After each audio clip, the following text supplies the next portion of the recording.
នាព្រឹកថ្ងៃទី8 ខែមីនានេះក្រុមអង្គការសង្គមស៊ីវិលនិងអ្នកពាក់ព័ន្ធដែលធ្វើការលើកម្ពស់សិទ្ធិស្ត្រីបានប្រមូលផ្ដុំគ្នានៅទីលានប្រជាធិបតេយ្យដើម្បីប្រារព្ធទិវាអន្តរជាតិនារីលើកទី114ក្រោមប្រធានបទពង្រឹងសិទ្ធិអំណាចស្ត្រីនិងក្មេងស្រីដើម្បីសមភាពស្ថិរភាពសេដ្ឋកិច្ចនិងយុត្តិធម៌សង្គមព្រោះដីជាជីវិតរបស់ខ្ញុំកាលណាលោកយកទៅសួរថាកូនខ្ញុំចំនួនក្រោយគាត់បានអីនៅអញ្ចឹងនៅតែរងអំពើអយុត្តិធម៌ដដែលហ្នឹងពេលដែលខ្ញុំតវ៉ារឿងដីធ្លី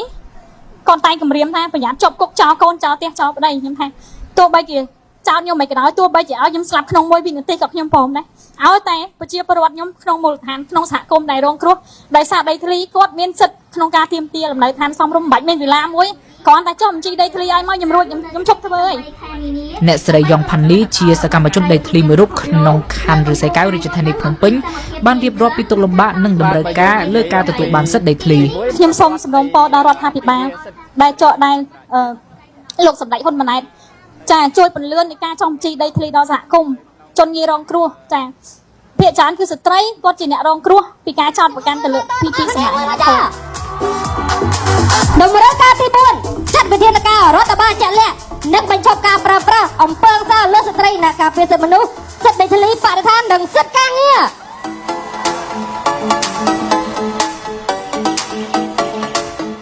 ឆ្លៀតក្នុងឱកាសនោះក្រុមអង្គការសង្គមស៊ីវិលនិងសហគមន៍ចំនួន79បានចេញសេចក្តីថ្លែងការណ៍រួមមួយដែលបានលើកឡើង16ចំណុចស្នើដល់រដ្ឋាភិបាលឲ្យមានការដោះស្រាយជូនពួកគេតម្រូវការទាំង16ចំណុចនោះរួមមានជំរុញពន្លឿនទាំងបរិមាណនៃការបង្កើតមតិសហគមន៍និងទារកដ្ឋានឲ្យមានគុណភាពនៅតាមសហគមន៍និងកន្លែងការងារចាត់វិធានការផ្លូវច្បាប់ឲ្យមានប្រសិទ្ធភាពនិងតឹងរ៉ឹងចំពោះអំពើហិង្សានិងការបៀតបៀនគ្រប់ទម្រង់មកលើស្ត្រីឬស្ត្រីជាអ្នកការពារសិទ្ធិមនុស្សសិទ្ធិដីធ្លីសិទ្ធិបរិស្ថាននិងសិទ្ធិការងារដែលគ្មានការលើកលែងពង្រឹងនិងពង្រីកវិសាលភាពនៃបណ្ឌសមាជិកបសសសម្រាប់កម្មករក្នុងវិស័យសំណង់រោងចក្រកាត់ដេរវិញ្ញាណភ័ណ្ឌដោយធានាថាពួកគេមានសម្ភារៈសុខភាពនិងសុវត្ថិភាពត្រឹមត្រូវតាមច្បាប់សង្គមស៊ីវិលក៏ស្នើរដ្ឋាភិបាលត្រូវផ្តល់សេវាជួយដល់ស្ត្រីពិសេសស្ត្រីមានពិការភាពក្នុងការទទួលបានសេវាគាំពារផ្នែកសុខភាពផ្លូវចិត្តនិងផ្លូវច្បាប់ជាដើមចេញយកទិវានារីអន្តរជាតិខួបលើកទី114បើតាមសេចក្តីថ្លែងការណ៍រួមដដែលបញ្ជាក់ថាក្រុមអង្គការសង្គមស៊ីវិលបានទទួលស្គាល់កិច្ចខិតខំប្រឹងប្រែងរបស់រដ្ឋាភិបាលក្នុងការលើកកម្ពស់សិទ្ធិស្ត្រីនិងសមភាព Gender កន្លងមកប៉ុន្តែពួកគេអះអាងថាសកម្មភាពនៃការរើសអើងមកលើស្ត្រីនៅតែមិនទាន់លុបបំបាត់ពេញលេញនៅឡើយទេ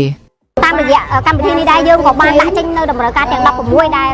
បើយើងបានរកឃើញអំពីបញ្ហារបស់ស្ត្រីជាចម្បងណាហើយយើងនឹងចេញនៅក្នុងសេចក្តីថ្លែងការណ៍របស់យើងនៅថ្ងៃនេះដែរអញ្ចឹងសង្ឃឹមថារដ្ឋាភិបាលលោកយកតម្រូវការទាំង16ហ្នឹងទៅត្រួតពិនិត្យហើយធ្វើឲ្យមានវឌ្ឍនភាពដោះស្រាយបញ្ហាដែលយើងបានរកឃើញនិងដាក់ជូនតាមរយៈសេចក្តីថ្លែងការណ៍នឹងដែរ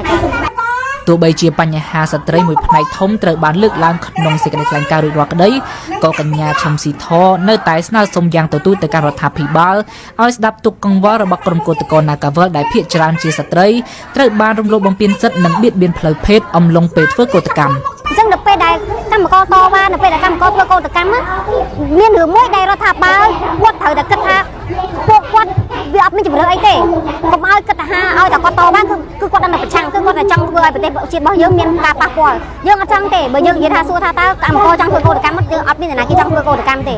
អត់ប្រាក់ខែហើយឥឡូវឈានដល់ការចោទប្រកាន់ព្រមត្តនហើយនឹងជាប់ពន្ធនាគារទៀតប៉ុន្តែសួរថាហេតុអីបានជាពួកគាត់នៅតែមិនព្រមឈប់នៅតែទៀមទាគឺដោយសាររឿងនឹងវាអយុត្តិធម៌ពេករឿងហ្នឹងគឺវាអយុត្តិធម៌ពេកអញ្ចឹងខ្ញុំក៏អត់ដឹងថាយើងនិយាយយ៉ាងម៉េចឲ្យវាថាច់ឈិញវាប៉ះអារម្មណ៍ថ្នាក់ដឹកនាំណាព្រោះដោយសារខ្មែរយើងមានពាក្យនិយាយដែរថារឿងបើសិនជាមិនជុលមិនចាក់សាច់យើងវាមិនឈឺទឹកក្តៅបើមិនប៉ះលើខ្លួនយើងមិនដឹងតែក្តៅប៉ុណ្ណាវាមានឧបសគ្គកន្លែងនឹងដែរអញ្ចឹងនៅតែខំព្យាយាមនិយាយនៅតែខំព្យាយាមបញ្យល់ថារឿងនេះគឺរឿងអយុត្តិធម៌ហើយរដ្ឋាភិបាលយើងគឺត្រូវតែទទួលខុសត្រូវនៅក្នុងការផ្ដល់យុត្តិធម៌ឲ្យប្រជាពលរដ្ឋរបស់យើងការរំលោភបំពានទៅលើស្ត្រីមិនមែនថាតតែប្រើទី1គឺរំលោភបំពានផ្លូវកាយគឺអំពើហិង្សាទី2ការរំលោភបំពានផ្លូវភេទទី3ការរំលោភបំពានទៅលើផ្លូវអារម្មណ៍ទៅលើផ្លូវចិត្តបាទទៅលើពួកគាត់ហ្នឹងដោយអ្វីខ្លះគឺការប្រើពាក្យសម្ដីនៅក្នុងការមាក់ងាយការបំពានទៅលើផ្លូវភេទការបង្អាប់ការរើសអើងសិតតែជាការបំពានឬក៏ការរំលោភបំពានទៅលើស្ត្រីនិងកុមារីបាទ លោកអំសំអាតនាយកទទួលបន្ទុកកិច្ចការទូតនៃអង្គការការពារសិទ្ធិមនុស្សលីកាដូដែលចូលរួមក្នុងពិធីនោះដែរបានថ្លែងពីបញ្ហាប្រឈមរបស់ស្ត្រីនិងក្មេងស្រីដែលបន្តរងការរំលោភបំពាននិងអំពើហិង្សាជាបន្តបន្ទាប់បើតាមលោកអំសំអាតរដ្ឋាភិបាលក៏មានយន្តការលើការគាំពារស្ត្រីនិងក្មេងស្រីប៉ុន្តែលោកសង្កេតឃើញថាការអនុវត្តយន្តការទាំងនោះនៅមានកម្រិតនៅឡើយរាជរដ្ឋាភិបាលលោកមានគោលនយោបាយនៅក្នុងការលើកកម្ពស់ក៏ដូចជាការទប់ស្កាត់ទៅលើការរំលោភបំពាន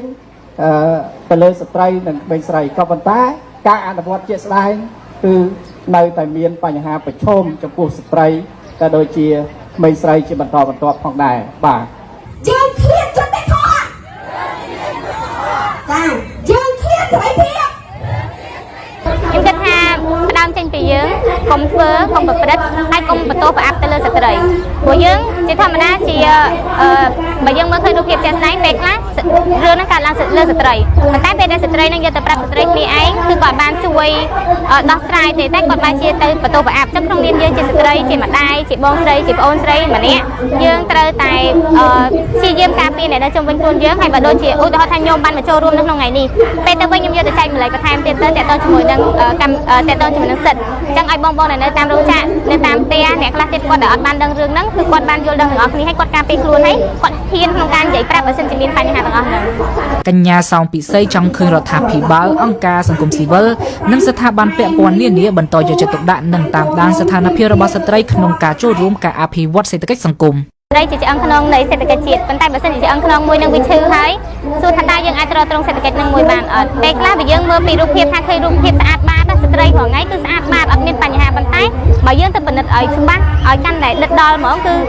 របៀបដូចថាក្រំក្នុងវិញអញ្ចឹងសូមសំណូមពរឲ្យខាងអង្គការដូចជាគាត់ស្មើនឹងពេទ្យអីអញ្ចឹងគាត់ត្រួតពិនិត្យមើលទៅលើស្ត្រីទាំងអស់នឹងថាតើស្ត្រីនឹងបានជួបរឿងអីគេខ្លះហើយគាត់ត្រូវដោះស្រាយបែបម៉េចឲ្យទាន់ស្ថានភាពទៅសេដ្ឋកិច្ចជាតិយើងនឹងមានទៅមុខរីកចម្រើនតាមនឹងដែរ